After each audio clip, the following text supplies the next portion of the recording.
Rules scenarios, play review. We're always trying to get better.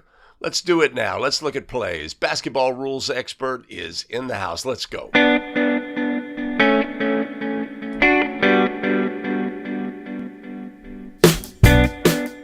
Greetings. Welcome back to the Basketball Rules Expert. We're looking at plays. We're getting better as basketball officials, making sure we understand the rules completely. And with that, let's look at a very first play scenario today.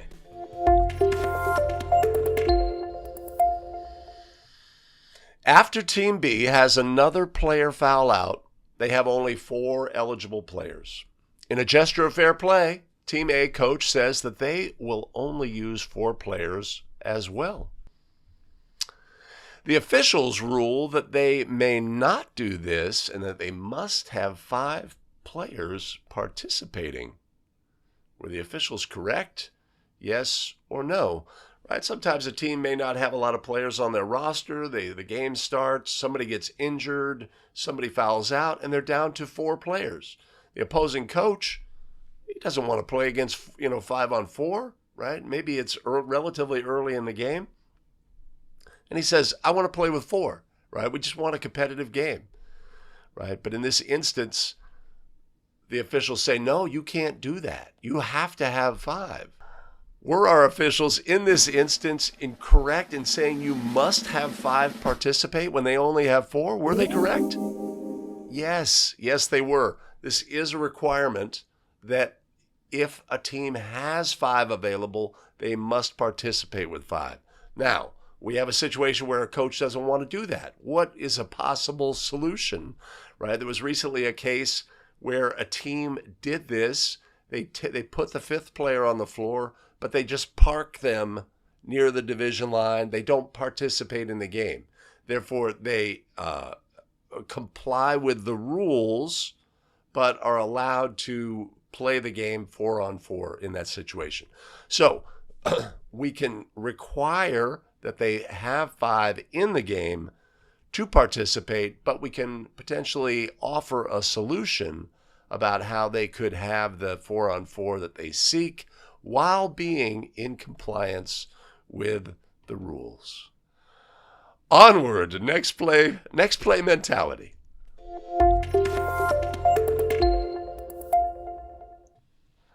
After a made basket and after A1 has picked up the ball for a throw-in, B1 reaches through the boundary plane, slaps the ball out of A1's hands. The officials rule the delay of game violation, or warning rather, admonish B1 a stern admonishment not to do that again, and then resume with a throw-in. Were the officials correct? God damn it.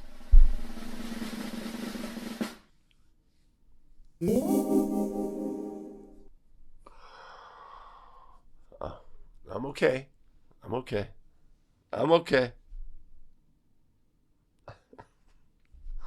Oh my goodness. Let's go there.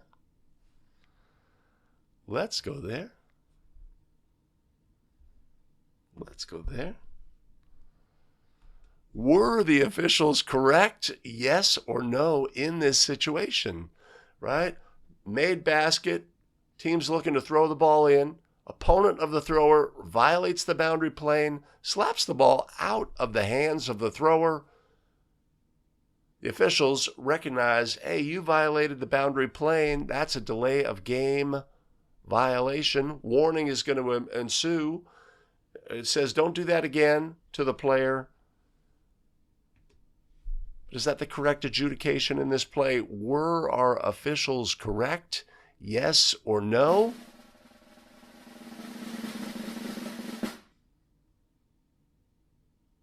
No, they weren't. Boy, that took a long time. A player who violates the boundary plane and contacts the basketball we shall rule a player technical foul in that situation. In addition, it does carry a delay of game warning as well because they have violated the boundary plane. So in this instance, where the officials recognized that the boundary plane had been violated and assessed a delay of game warning, They were correct in that instance, but this is a player technical foul by rule. The opponent shall be awarded 2 free throws to any player or eligible substitute and the ball at the division line opposite the table, and that is how the game would resume. So, our crew got that one incorrect. Onward!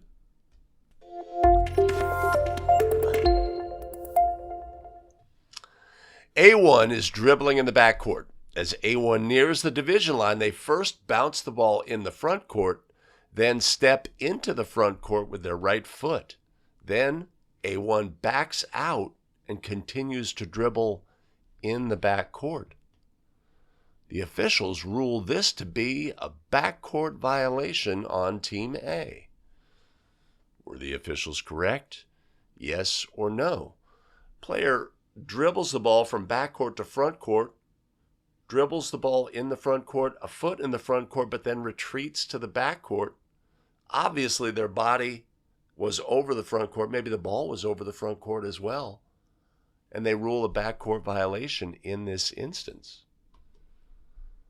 As described in the play scenario, were the officials correct here? Right? We understand that when a player is moving from backcourt to front court, what establishes front court status is 3 points, right? Many officials will use the 3 points reference in situations where it doesn't apply, but in this situation, it does apply. So in this instance where the officials ruled a backcourt violation on a player who'd yet to establish the 3 points, were they correct? No, they were not, right? In this instance, we must have all 3 points from a dribbler, both feet and the basketball in the front court for that front court status to be established. So in the absence of that, we cannot have a backcourt violation without being last to touch in the front court. So in this instance, our officials ruled incorrectly. It's possible on 5 Play Friday we will have a play similar to this, and we'll have that on Friday. Feel free to join us for the live stream. We live stream every Wednesday and Friday during the basketball season. And join us for that. And one of the ways we can afford to do that is we are supported by a tremendous group of show supporters. Who's up on the show supporter big board this week? Jason Mays, Bill Brand, Richard Masterson, Jeffrey Jorgensen, and Gene Boglin. Much appreciated, much love. You know I will put one. I'll put a link down in the show description below, and I will put one up above, as we like to do. Onward!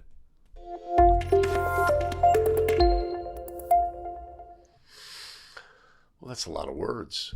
A1 is making a throw-in along the sideline in Team A's backcourt. A1 makes the throw-in towards A2, who is standing in Team A's front court. B1 deflects the throw-in pass after the release. A2 jumps from Team A's front court, catches the pass in the air, and lands in the backcourt. The officials rule this to be a legal play. Were the officials correct? Yes or no? Right? Here we have it. The case, the rules question.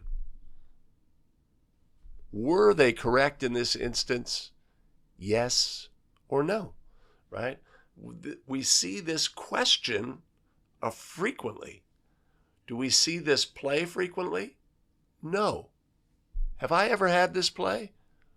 No. No, I have not.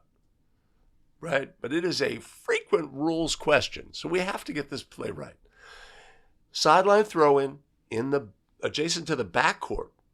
Throws to a teammate who's in the front court. Defender contacts the basketball, deflecting it. Player from the front court jumps in the air, catches the ball, lands in the back court. Were the officials correct in this instance? when they said this is a legal play? Were they correct? Yes or no? We know there's an exception that applies during a throw-in. But no. Why not? Right? The exception has ended when the throw-in ends. When does the throw-in end? When it is touched by the defender. That simple touch by the defender ends the throw-in, ends the opportunity to have that exception for the throwing team, that during a throw-in, a player is allowed to jump from the front court, catch the ball in the air, land with backcourt status, make a normal landing, doesn't matter, first front court, foot in the front court, then the backcourt, etc. All of those things hold true. This is the test question we see frequently. Do we see it in the wild? Do we see it in our games? No, we do not. But are we ready for it when we do? Yes. Yes, we are. We're banging forward. Onward.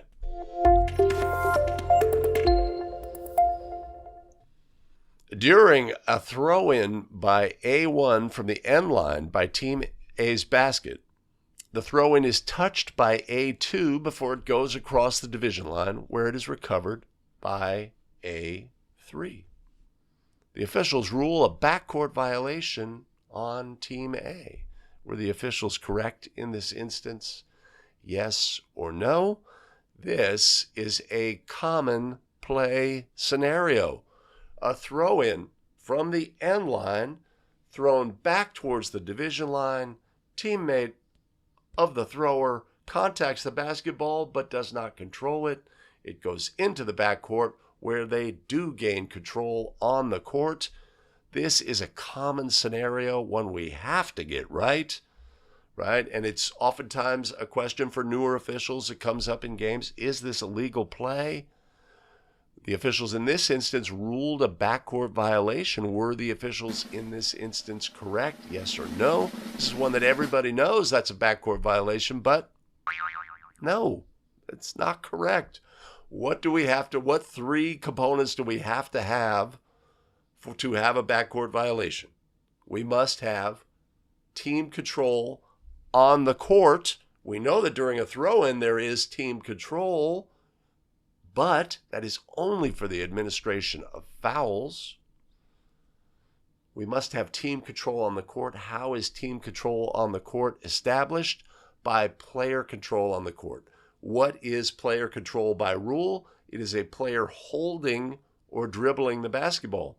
When the ball is thrown to the teammate who does not catch the ball, it's off their fingertips, it's off their head, whatever it is, and then goes into the backcourt. We do not have player control and team control established until the player grabs the ball in the backcourt. So in this instance, one that could catch us off guard, one that's easy to fix as a crew. Our crew got this one wrong, and we can fix it. Hey, partner, no team control on the court. Let's go. Let's get plays right. That's why we're here, looking at rules scenarios on Basketball Rules Expert. Onward!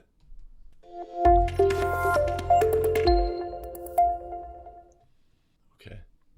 During the jump ball to start overtime, jumper A1 bats the tip, which caroms off the tossing official's head high into the air. A1 then jumps and catches the ball before it touches the floor. The officials rule this to be a legal play. Were the officials correct? Yes or no? We know that a jumper can't catch the ball, right? Our jumper here bats the ball and then catches it. That can't be legal, can it? Right? We have a situation where the ball hits the official. Maybe it hits the official, hits another player, but it caroms high into the air. A1 jumps, catches the ball, and the officials rule this to be a legal play. Were the officials correct in this instance, yes or no?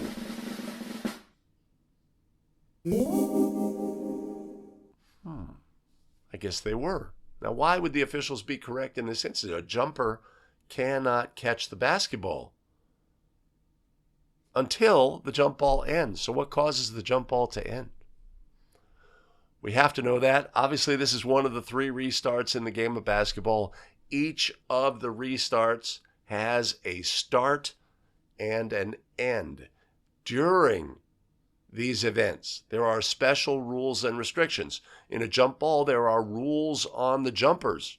There are rules on non-jumpers who are in the on the center circle. When do those restrictions end? Sometimes they end related to something that happens during the event, and then at some point when the event ends, all the restrictions end. In this instance, a jump ball ends, we have to know this. It ends when it touches the floor, when it touches a non-jumper, when it touches an official, or when it touches either basket or backboard. That's when it ends by rule. So after the jump ball has ended, there's no restrictions on our jumper. They're just a player playing basketball. And in this instance, that would be a legal play.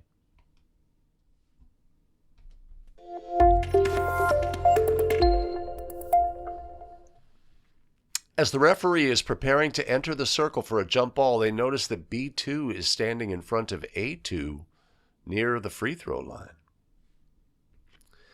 If the referee instructs the two players to stand side by side.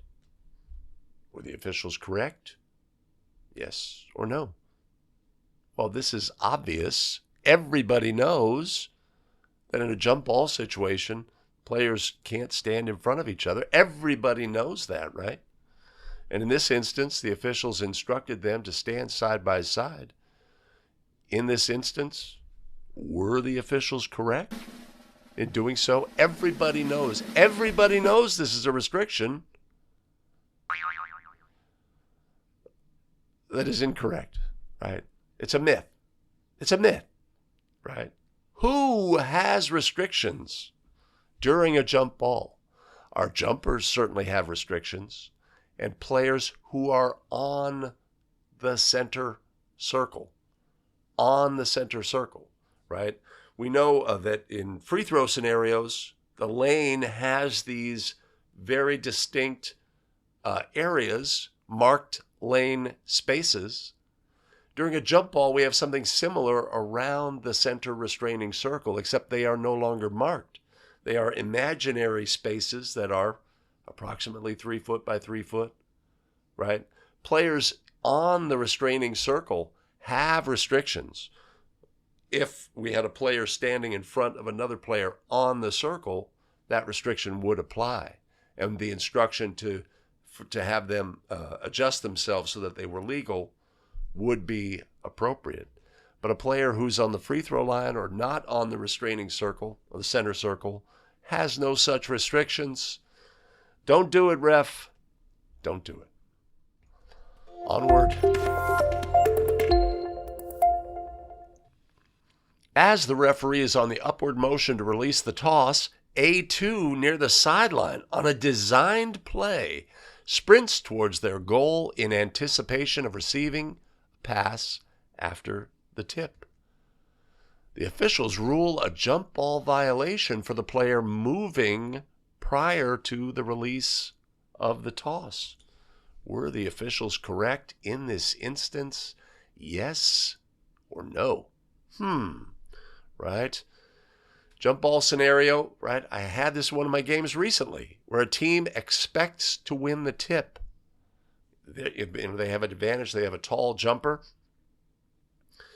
The play is designed. They're going to tap the ball to somebody on the side, and they're going to throw the ball ahead to a streaking player for a layup.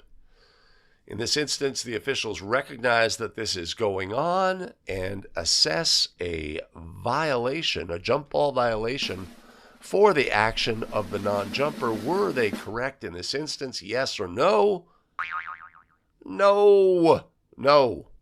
There's no restriction on a player who's not on the restraining circle, as we discussed previously. No need to be overly officious in this situation. Of course, when the game starts, and we have our one and only jump ball in almost all games, right? We can tend to be not quite ready to officiate and maybe make a reaction whistle to a play that occurs. But this is not a violation. This is a legal play by rule. Onward.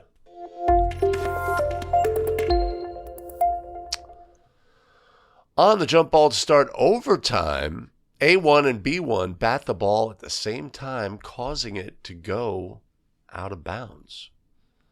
The officials have the same two players re-jump to begin overtime. Were the officials correct? Yes or no? Jump ball to begin overtime. Our two jumpers both contact the basketball. We can't determine who touched it last. It goes out of bounds. The officials have the same two players re-jump to begin overtime. Well, that sounds pretty straightforward. Did our officials get this one correct? Yes or no?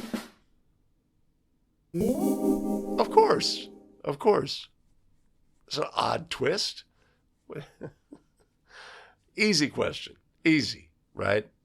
In National Federation of High School, in this situation, the same two players who caused the ball to go out of bounds would be our jumpers. If we had a situation that was a little bit different, maybe the ball is batted, two other players go for a loose ball, both hold the ball so tightly that rough play may ensue. The officials rule a held ball, or in this instance are actually ruling a jump ball, and we would re-jump with the jump being between those two players. But in this play, we're going back to our original jumpers. And with that, we have just 3 plays to go. Let's look at our next one.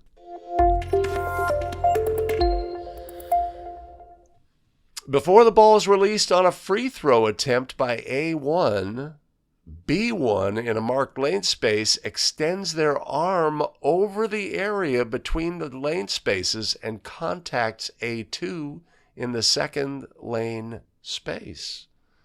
The try is unsuccessful. The officials rule a delayed violation on B1 and award a substitute free throw. Were the officials correct? Yes or no? During a free throw, players are in marked lane spaces. Those spaces are 3 foot by 3 foot squares. They are required to have both feet in that space. They are required to have one of their feet close to the lane line. But in this instance, one of the players extends their arm into, if we imagine a phone booth, a 3 foot by 3 foot phone booth. Kids, look it up. Right? They're reaching outside of their phone booth into somebody else's, right? Into somebody's area, and they're actually touching them. And the officials rule a delayed lane violation in this instance. Were the officials correct in this instance? Yes or no? No. No, they're not. There's no restriction on players extending their arms over the lane area into other players' lane area spaces, the airspace involved.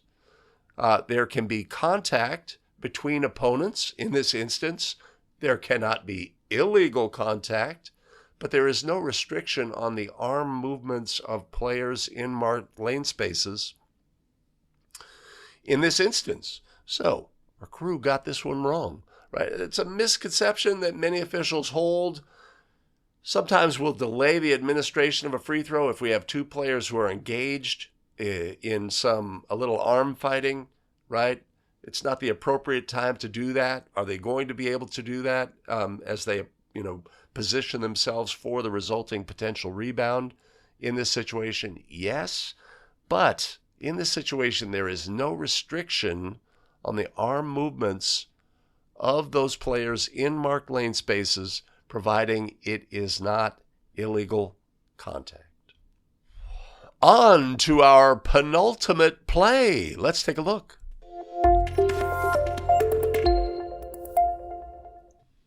A1 is attempting a free throw. B4 in a marked lane space nearest the thrower waves their hands in the direction of A1. The trail official gives the delayed lane violation signal. A1's free throw fails to hit the ring. The officials rule disconcertion and award a substitute free throw to A1. Were the officials correct? Yes or no, right? So our thrower is ready to go. Opponent of the thrower in a marked lane space does a distracting action for the free thrower. The free thrower shoots an air ball. The officials rule disconcertion, even though A1 violated by not contacting the ring. Is that the correct ruling in this instance? Were the officials correct? Yes or no? Yeah, that's the correct ruling, right? We have a disconcerting action and then a subsequent violation, but the disconcertion caused the violation, right? Or in our judgment, had an effect on that player. We're going to award a replacement throw. We're going to admonish, a stern admonishment to our offending player. Maybe not. We're just ruling disconcertion in this instance.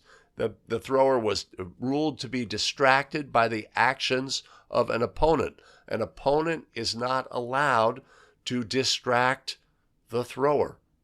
An opponent is not allowed to distract a thrower. Who's involved with opponent? Obviously, the players in marked lane spaces. It could be a player who's not in a marked lane space. It could be potentially the bench, the head coach, etc. Could be ruled in this instance. Could be a substitute at the table waiting to come in who bangs the floor, and the thrower looks around at the banging, right? Also, an opponent, right? If we keep that in mind, we're always better off. But in this instance, our officials were correct.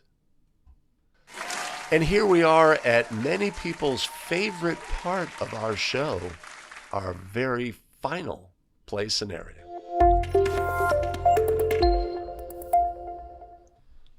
Prior to the official bouncing the ball to A1 for a free throw, there are no Team A players in any of the marked lane spaces.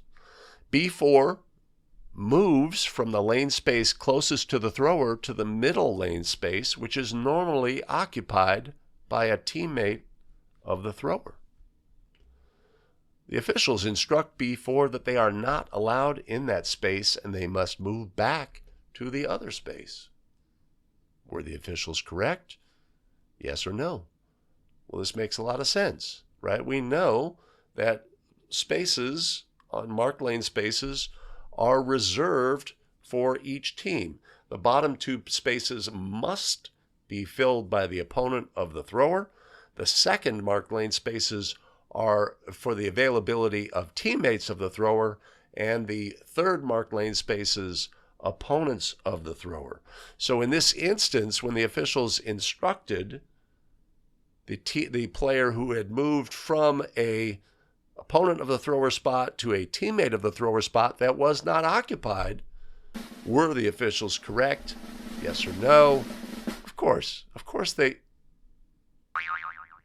No? There's no restriction on that movement? No, there's no restriction. NFHS, at the high school level, there's no restriction on this movement. If the spaces are unoccupied, an opponent may move from the third marked lane space to the second marked lane space. Is there any practical reason to do that? Probably not. Are we going to see this in our games? Probably not. But, in fact, there is no restriction against this action. It could catch us off guard. Is it a big deal? No, it is not. But we like to get into the minutia of the rules here at the Basketball Rules Expert. And I have to say, I appreciate you joining us today for Basketball Rules Expert. If you would do me a favor, and do all of the things, the liking, the subscribing, and the notifying, I'd appreciate it. It would help us get the video in front of more basketball officials. That way we can all get better together. And as we like to do, allow me to thank our tremendous show supporters who fuel our broadcast: Jason Mays, Bill Brand, Richard Masterson, Jeffrey Jorgensen, and Gene Boglin. Much appreciated. Much love. You want to support the show? Of course, there's a link. It is down in the show description, of course. And yes, I will put one up above. Fantastic. We have for you, as we always do, additional video content available.